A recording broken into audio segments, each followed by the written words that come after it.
आप देख रहे हैं TV India news channel, Bharat में तेजी से बढ़ता हुआ न्यूज नेटवर्क।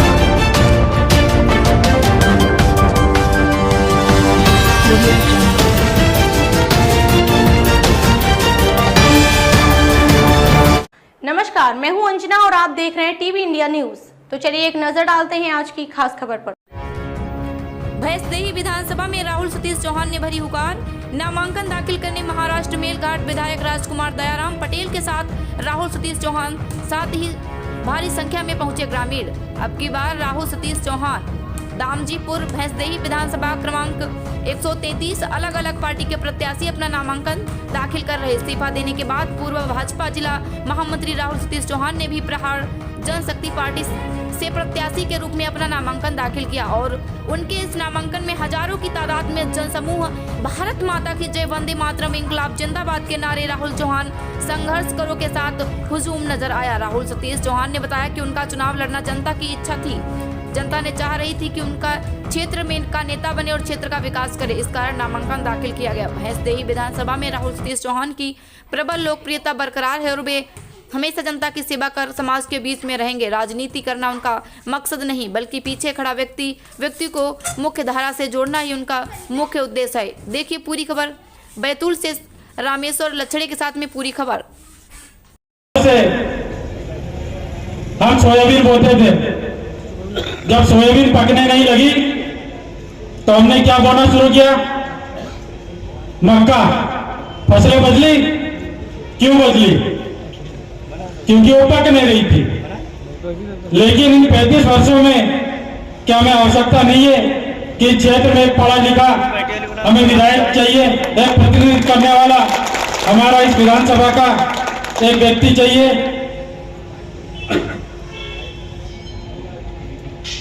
ऐसी उस कोने से लेकर इस कोने तक अगर हम बात करें तो मैं समझता हूं कि जो विकास हमारे विधायकों को करना चाहिए था, जो उन्नति हमारे विधायकों को करना चाहिए था, वो काम नहीं कर पाए। आज हमारा पूरा क्षेत्र पलायन करता है, महाराष्ट्र में जाता है। कुकुर खामला से लेकर डाबा से लेकर पूरा बेलकुल का कोना महाराष्ट्र में पलायन करता है। इस और किसी विधायक, किसी प्रतिनिधि ने नहीं सोचा कि हम अपने लोगों को रोजगार कैसे दिया जाए।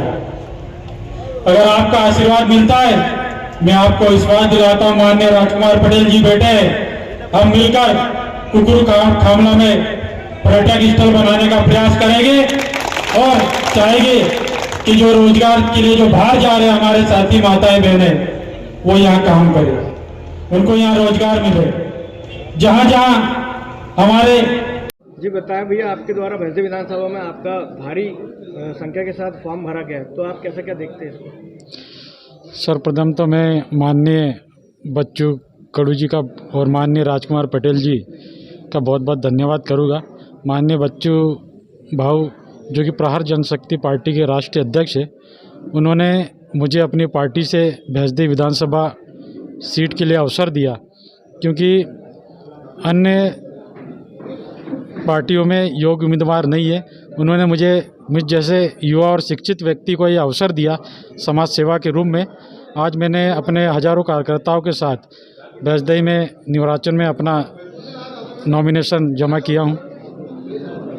क्या लगता है आपको कि भारतीय जनता पार्टी और कांग्रेस पार्टी के उम्मीदवार हैं, उस बीच में आप जो खड़े हुए हैं, तो आपको कैसा क्या लगता है कि आप क्या करोगे जनता की सेवा किस प्रकार से? भैंसदेही विधानसभा में शुरू से ही नए चेहरे की मांग जनता की ओर से आ रहा था, लेकिन विगत 35 वर्षों से भाजपा और कांग्रेस में हमेशा दो ही उम्मीदवार को मौका दिया है और नए रूप में प्रहार जनशक्ति की पार्टी ने मुझे अवसर दिया।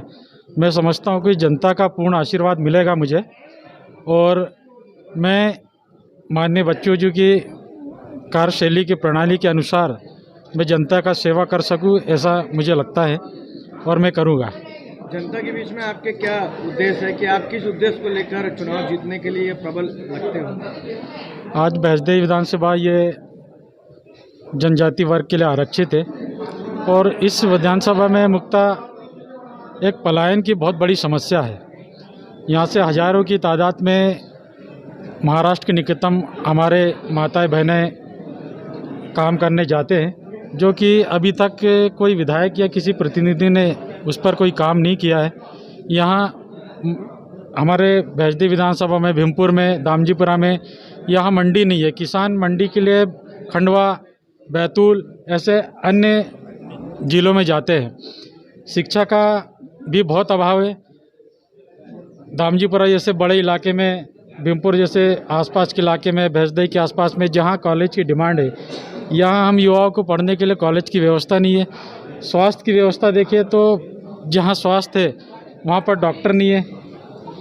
तो ऐसी निचले स्तर की अनेक समस्या है जिसको मैं समझता हूँ कि अगर कोई पढ़ा लिखा उम्मीदवार जनता उसको विधानसभा में भेजती है तो निश्चित तौर से वो इस विधानसभा को विकास में गति देगा। भैंसदेही विधानसभा की जनता के लिए आप क्या कुछ संदेश देना चाहेंगे? मैं उनसे यही निवेदन करना चाहूँगा कि इस बार परिवर्तन कर कर आप एक योग्य और शिक्षित व्यक्ति को और मुझ जैसे युवाओं को, क्योंकि युवाओं का अवसर कम मिलता है, आज प्रहार जनशक्ति पार्टी ने एक शिक्षित और युवा वर्ग को मौका दिया है।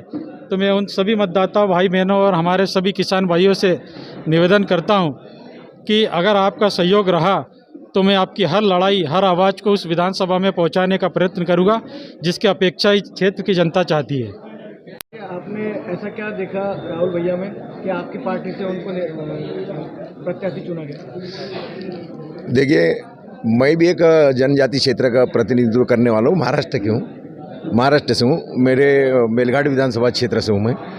और अक्सर हर जगह देखने को मिला है, वो देखने को ये मिला है